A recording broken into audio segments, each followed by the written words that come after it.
মানিকপুৰত সৌগায়ক ৰাজীৱ হদিয়াৰ স্মৃতিত শ্ৰদ্ধাঞ্জলি জ্ঞাপন বঙাইগাঁও জিলাৰ মানিকপুৰ ২৭ নং ৰাষ্ট্ৰীয় ঘাইপথৰ তিনিআলিত সৌগায়ক ৰাজীৱ হদিয়াৰ স্মৃতিত বন্তি জ্বলাই শ্ৰদ্ধাঞ্জলি জ্ঞাপন কৰে ৰাইজৰ দলৰ বঙাইগাঁও জিলাৰ সভাপতি মহিধৰ ৰায়ৰ নেতৃত্বত আৰু মানিকপুৰ ৰাইজৰ সহযোগত শ্ৰদ্ধাঞ্জলি কাৰ্যসূচী ৰূপায়ণ কৰে সমাজকৰ্মী শৈলেন ৰায়ে ৰাজীৱ হদিয়াক বিপ্লৱী গায়ক আখ্যা দিয়ে সাধাৰণ জনতাৰ স্বাৰ্থ জড়িত বিপ্লৱী গান গাই সাধাৰণ মানুহৰ মাজত সুনাম অৰ্জন কৰিবলৈ সক্ষম হৈছিল তেওঁ তেখেতৰ মৃত্যুত সংগীত জগতৰ এক অপূৰণীয় ক্ষতি হয় বুলি মত পোষণ কৰে সচেতন মহলে আজিৰ শ্ৰদ্ধাঞ্জলি স্থানৰ পৰা তেওঁৰ পৰিয়ালৰ দায়িত্ব চৰকাৰক ল'বলৈ আহ্বান জনায়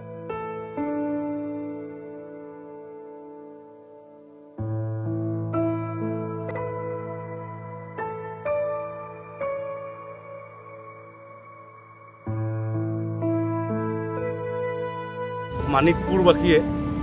শিল্পী দিৱসৰ লগত সংগতি ৰাখি আমাৰ প্ৰয়াত উদীয়মান শিল্পী তথা ৰাইজৰ শিল্পী জনগণৰ শিল্পী ৰাজীৱ হদিয়াৰ মৃত্যুৰ আমি শ্ৰদ্ধাঞ্জলি দিলোঁ তেখেতৰ আত্মাই সদ্গতি পাওক বুলি আৰু আশা কৰোঁ তেখেতৰ আত্মাই বৈকুণ্ঠ পাওক আমি দেখিছোঁ বহুত গায়ক বহুত শিল্পী বহুত দেখিছোঁ গায়ক যিসকলে বহুত টকা লৈ গান গায় আৰু তেখেতসকলে নিজৰ মতে গানবিলাক গায় কিন্তু আমাৰ ৰাজীৱ হদিয়া হৈছে এনেকুৱা এজন ল'ৰা আছিল এনেকুৱা এজন শিল্পী আছিল জনগণৰ শিল্পী আছিল যাই প্ৰকৃত অৰ্থত চহা জীৱনৰ খেতিয়কসকলৰ সাধাৰণ মানুহৰ ৰাইজৰ কণ্ঠ হিচাপে গান গাবলৈ চেষ্টা কৰিছিল আজি দেখিছোঁ আমি যে ভূপেন হাজৰিকা ডাঙৰীয়াই চৰ্দাৰ ভূপেন হাজৰিকাই চৰকাৰৰ সপক্ষে এটাও গান গিয়া নাই কিন্তু ৰাইজে তেখেতক ভাল পায় বা গণশিল্পী বুলি ৰাইজে স্বীকৃতি দিছে ঠিক একেই আমাৰ ৰাজীৱ হদিয়াই কেৱল সাধাৰণ মানুহৰ কথা কৈ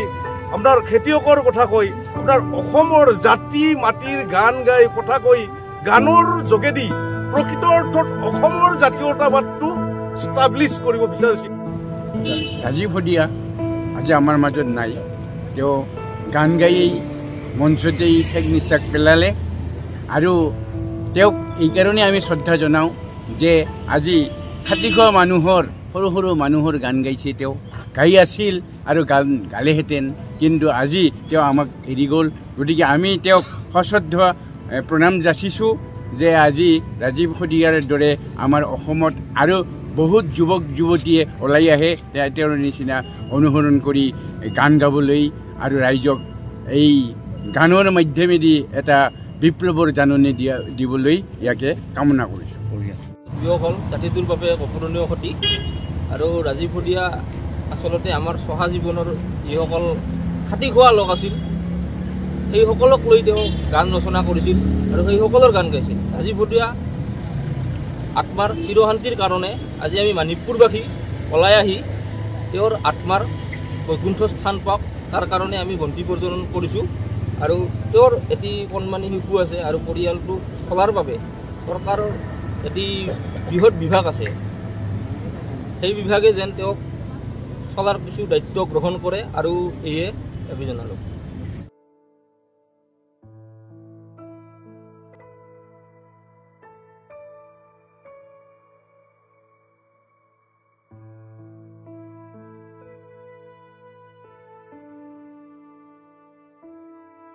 মানিকপুৰৰ পৰা আব্দুল সুবাহান আলীৰ ৰিপৰ্ট অসম টুডে